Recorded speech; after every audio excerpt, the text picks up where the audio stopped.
1 કલાકની અંદર ગાંધીનગરમાં જે ધારાસભ્યશ્રી હોય એ ધારાસભ્યશ્રી અહીંયા આવે અને તમારી વેદના, તમારી જે પીડા છે એને વાચા આપે. હું વિદ્યાર્થી આગેવાન તરીકે, એક વિદ્યાર્થી નેતા તરીકે ગુજરાતના સંપૂર્ણ જેટલો પણ વિદ્યાર્થી વર્ગ છે એના વતી એક તમને સમર્થન જાહેર કરું છું કે જ્યાં પણ તમારી જે માંગણી છે, તમારી જે લાગણી છે એને સંપૂર્ણ રીતે મારો યથાશક્તિ ટેકો છે. તમને જ્યાં પણ કહેશો ત્યાં પાઠા ખાવાની અમારી તેવડ છે. કારણ કે અમે એ વ્યક્તિઓ છીએ કે ગોબા પાડી દેતા વાર નથી લાગતી અને ગોબા ઉપાડી દેતા વાર નથી લાગતી. અને સરકાર સાથે બેસીને સીધા જ આમાં પ્રયત્ન એવો કરીએ જ છીએ. એવું કઈ નથી કે નથી કરતા. સરકાર સાંભળે જ છે, એવું નથી સાંભળતી. સરકારને ખબર જ છે. કારણ કે અહીંના વર્તમાન ધારાસભ્ય હોય કે ગુજરાતમાં જે આવતા અલગ અલગ ધારાસભ્ય હોય કે મેમ્બર ઓફ પાર્લામેન્ટ હોય એને આ મુદ્દાના વિશે અવગત હોય જ, પણ એ બોલતા નથી. પણ એ બોલે. જેમ અહીંયા મને ખબર પડી કે આ મીડિયાના માધ્યમથી આ તમામ લોકો સુધી આ મેસેજ પહોંચે અને તમારી જે માંગણીઓ છે એ માંગણીઓમાં તમને ન્યાય મળે એટલા માટે તમામ ગુજરાતના જેટલા પણ વિદ્યાર્થી વર્ગ છે, અલગ અલગ પરીક્ષાઓની તૈયારી કરતા અને ખાસ કરીને ટેકનિકલની તૈયારી કરતા જે વિદ્યાર્થી વર્ગ છે ત્યાં સુધી પણ તમારી વાત પહોંચે એક માધ્યમ બની અને હું પણ તમને યથાશક્તિ ટેકો કરું છું. જ્યાં પણ કહેશો, તમે જે પણ રીતે કહેશો, જે પણ ભાષામાં કહેશો એ રીતે લડવાની સંપૂર્ણ તૈયારી એ મારી છે. કારણ કે ભૂતકાળનો અનુભવ છે. આપણે એમ કહીએ કે જરાક ઓલો ડોક્ટર જરાક ગઈઢા થઈ ગયો તેનો અનુભવ આપણે વધારે કામ લાગે, એમ આંદોલનનો છેલ્લા કાંઈ ને 5 વર્ષનો અનુભવ તો છે જ. આ જીએસઆરટીસી નું આંદોલન હોય, નર્સિંગ નું આંદોલન હોય કે ગુજરાતની અંદર પેપર લીકેજના કૌભાંડો હોય, ભ્રષ્ટાચાર હોય, ગેરરીતિ હોય, એના આંદોલન મેં આ જ જગ્યા કર્યા છે. એટલે તમારે કદાચ એક જ સ્ટેપ આગળ છું. તો જ્યાં પણ કહેશો ત્યાં સંપૂર્ણ ટેકો દેવાની મારી સંપૂર્ણ તૈયારી છે. એક વિનંતી એટલી જ કે અહીંયા છેલ્લા 7 થી 8 દિવસથી એક ભાઈ ઉપવાસ ઉપર બેઠા છે.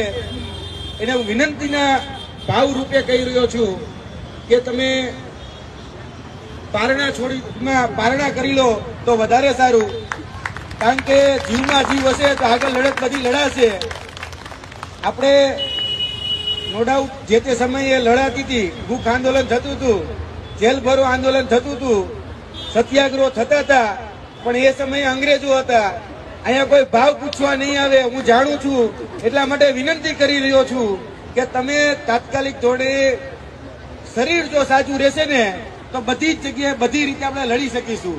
એટલે મહેરબાની કરી થોડાક પારણા છોડી દો એવી મારી નમ્ર અપીલ છે. આ વિનંતીના ભાવ રૂપે હું કહ્યો છું, કોઈ ફોર્સ નથી કરી રહ્યો.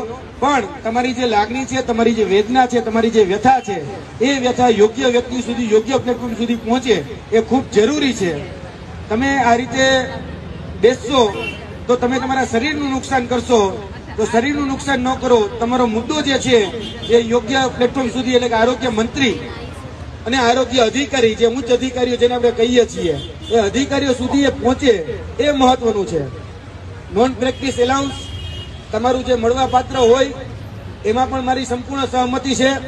ઇન્ફેક્શન એલાઉન્સ આપવામાં આવે અને લેબ એટેન્ડન્સ, એટલે કે તમને એક હેલ્પર તરીકે તમારી સાથે એક કામ કરનાર વ્યક્તિ પણ તમને આપવામાં આવે. કારણ કે લેબટેકનું કામ મેં નજીકથી જોયું છે. એક લેબટેક એ કેટલાક સેમ્પલ કલેક્ટ કરે, એક લેબટેક બીજો કેટલું કામ કરે, એટલે બધું જ કામ એક લેબટેક કરે. તો એક કામ કરો, બધા જ જેટલો પગાર થતો હોય એટલો પગાર એનો પણ વધારી દો. એક પાસેથી બધું કામ લેવું છે. જે કામ કરીને દદડાઈ કાઠિયાવાડી ભાષામાં કહું છું, એટલે દદડાઈ કરવું, બરોબર, એ ખોટી વાત છે. એટલે જે વ્યક્તિ જેટલું કામ કરે છે એને સમાન કામ સમાન વેતન આ મળવું જ જોઈએ. કારણ કે તમે જે પાત્રતા ધરાવો છો, જે ભૂતકાળના જે સાહેબે કીધું એમ કે નિયમો હતા એ જ નિયમો લાગુ કરવાની વાત કરીએ છીએ. અમે કોઈ બીજું નથી માંગતા. તમે જે નીતિ નિયમો બનાવ્યા છે તે સરકાર પાસેથી કે આપણે કઈ વધારાનું છીનવી નથી લેવું. તમે જે નીતિ નિયમો જે રૂલ્સ એન્ડ રેગ્યુલેશન જેને આપણે નીતિ નિયમો કહીએ છીએ, નીતિ નિયમો બનાવ્યા છે, એ આધીન જ અમને એલાઉન્સ આપો, એ આધીન જ અમને પગાર આપો, એ આધીન જ અમને અમારું મહેનતાણું આપો. અમે બીજું કશું જ માંગતા નથી. બસ આટલી જ વાત. અને હજી હું કહું છું કે તમે જે લોકો કહેશો એ જ રીતે આંદોલનમાં સંપૂર્ણ ટેકો દેવાની મારી જવાબદારી છે. જ્યાં કહેશો, જે રીતે કહેશો એ બધી જ રીતે સંપૂર્ણ રીતે હું તમારી સાથે સમર્થનમાં છું. વર્તમાનમાં 5 ધારાસભ્ય મેમ્બર ઓફ પાર્લામેન્ટ અત્યારે ગાંધીનગરમાં છે. થોડીક વારમાં અમે તમારા અહીંયા ઉભા એ અગ્રણીઓ સાથે એ મેમ્બર ઓફ પાર્લામેન્ટ અને મેમ્બર ઓફ લેજિસ્લેટિવ એસેમ્બલી એટલે કે જે એમએલએ છે એ એમએલએ શ્રી સાથે વાત કરી અને તમારા આંદોલનને સંપૂર્ણ ટેકો જાહેર કરે એ પ્રકારની વાત અત્યારે અમે કરવા જઈ રહ્યા છીએ. આરોગ્યમાં પણ આ વાત અમે મૂકવાના છીએ. આ માધ્યમથી આદરણીય ઋષિકેશભાઈ પટેલ આપણા આરોગ્ય મંત્રી શ્રી ને વિનંતી કરીએ છીએ કે આરોગ્યના કર્મચારીમાં લેબ ટેકના જે અત્યારે કર્મચારીઓ અહીંયા જે ઉપસ્થિત થયા છે એની જે માંગણી છે, એની જે લાગણી છે એ સંપૂર્ણ રીતે સ્વીકારવામાં આવે એવી અમારી વિદ્યાર્થી આગેવાન તરીકે આદરણીય ઋષિકેશભાઈ પટેલને નમ્ર અરજ છે.